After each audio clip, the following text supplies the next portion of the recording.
A shed update, and ladies and gentlemen, went to a garage sale and found an F4J 148 scale. However, the box is pretty much shot, and I don't know if I showed this last time, but anyway, it's kind of started. They kind of tried to putty a little bit here and there, but anyway, other than that, it's a clean break if you want to break it back apart and redo it. It's all there, and I mean, it was for a song, so I put it in a baggie, and you know, who knows, we can kit bash it, or you know, make a sci-fi vehicle out of it, or you know, or whatever we need to do. But anyway, adding another F4J to the ARP. Then I went to another sale, and by God, it was an F14D was at a garage sale. This is the Revell's value pack.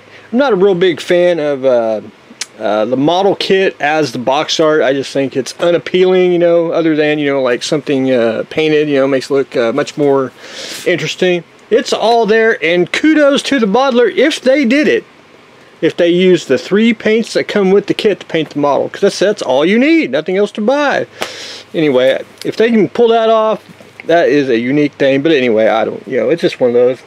And you know, I immediately thought of Top Gun, and I know they're coming out with Top Gun 2, so you know, they're going to do F-18s, so you know, there might be an F-14 in some museum, you know, in the movie or something, whatever. But anyway, I don't have one in the bonus value pack, but who knows, I may go up there and go look in the airplane section, see if make sure I don't got one. I do got a lot of F-14s, but you know, who knows, this one's pretty decent shape for the box. And you know, since Revell is a almost a collector's item now. But anyway, adding another F14 to the art.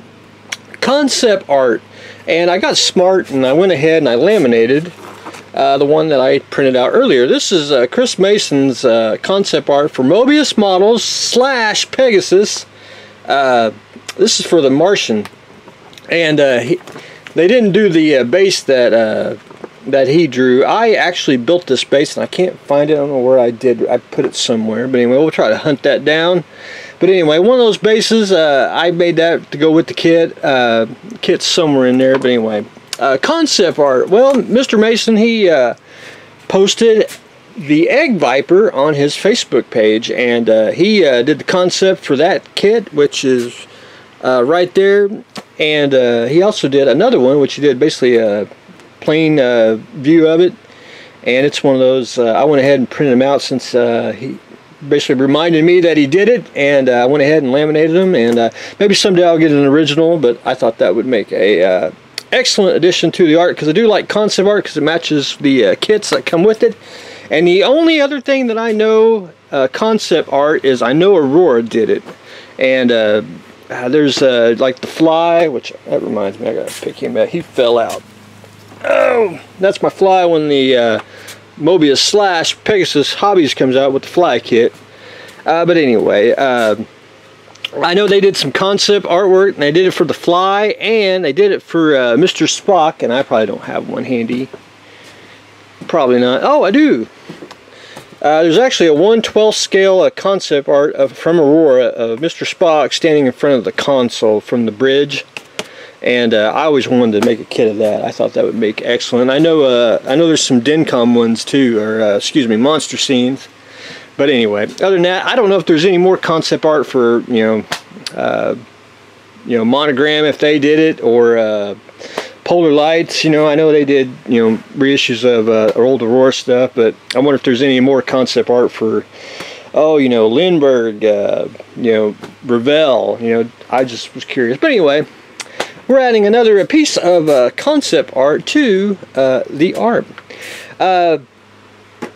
Masterbox came out with another female jogger, the Tyra, jogging some miles. It's I need 2 more kits. I need the 2 girls that come with the Trucker series, and hopefully I'll get them. Now, if I do get those, then I'll do a little review of those all at one whack. I like to do a you know, a lump sum of the Masterbox kits. But anyway, you know, Tyra, single figure female with her yoga pants on, so you know, one of those, gotta have it. Oh, they're bleeding me dry on these kits, but anyway, I do like them. So anyway, an addiction all to its own. We're adding Tyra to the art. Last week, you've probably all seen it. That's the 1966 Joker. That one's going to be sealed because that makes 2, because that's the way we like to work around here inside the art. But anyway, we're adding another Joker to the art. Now I have a 2 complete sets, and 1 set will have a unique contaminated cow Batman. But anyway, adding Romero Joker to the art. Well, Buck Rogers. This is the. It's not Estes. I mean, Centuri, which I assume Estes came from that. But anyway, I was cleaning out some stuff in here. I'll just show you. I've been cleaning and we've been fixing the house and getting the Arc 2 painted a different color than the god-awful stained red it was. But anyway, I found this in a tote. I forgot. I don't even remember buying it. But anyway, I like it because it's basically a variant of the Starfighter, you know. But anyway, it's just one of those. I don't have many rockets in here. If I do, it's because it's a modeling, you know, goes with the kit, you know, because I think I got some Star Wars, and there's a Battlestar one, but I don't care for it at all because it don't look nothing like the ships. But anyway, it is complete. Does even have you know, technical manuals for the Draconian Princess Ardala's ship. But anyway, that's a bag is shot and stuff are coming out. I'll have to rebag it, but I think it's cool, even for the rocket. You know, it just makes it. I think it's just a cool variant fighter. So we're adding Buck Rogers rocket kit to the art, and see, she'll keep falling out. But anyway, we'll fix that. Revell came out in 1979, 78. There's actually about 4 kits. There's 2 helicopters, a van, and a P-40, and it has lights, action, and sound. And that reminds me of, and hopefully it's probably handy, should be. Where is it? There it is, the Goodyear blimp. And that's basically an electronic model. And I know it's late 70s technology, which has got, you know, grain and wheat bulbs and you know, not up-to-date technology. But anyway, I think it's cool for the time because just everything, you know, you actually get everything in a kit that you can actually build a model. And I would say probably a little high back then, but you know, probably reasonable since it is a, you know, a commercially built kit. You know, there was probably a lot produced.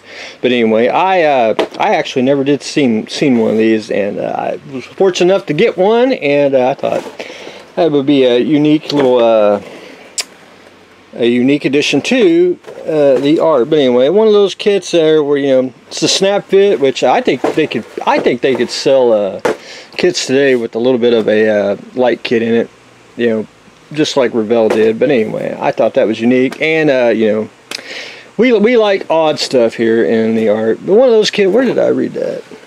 Oh, Space Age Flex Circuits means no wiring or soldering. So who knows what that means? I'd probably wire it backwards. But anyway, we're adding the lights, action, and sound helicopter to the art. And last but not least, I got the an updated version of the model design and building book, which last time, if you all saw, I got the 1964 version of the same book. But this one's a little updated because it's got more, I want to say, modeling in it. Scale models like plastic.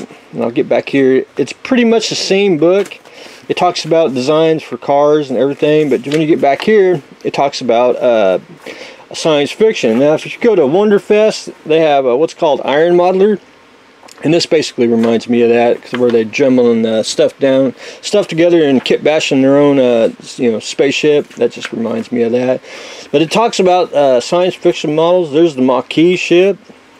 Tells you, you know, design your ship, you know, however you want to do it, which the 64 one don't. And if I keep going, it's got Steve Hayworth there. It talks about studio scale, movie models, you know. Galactica comes to mind, Buck Rogers, you know, and that's from Aliens versus Predator.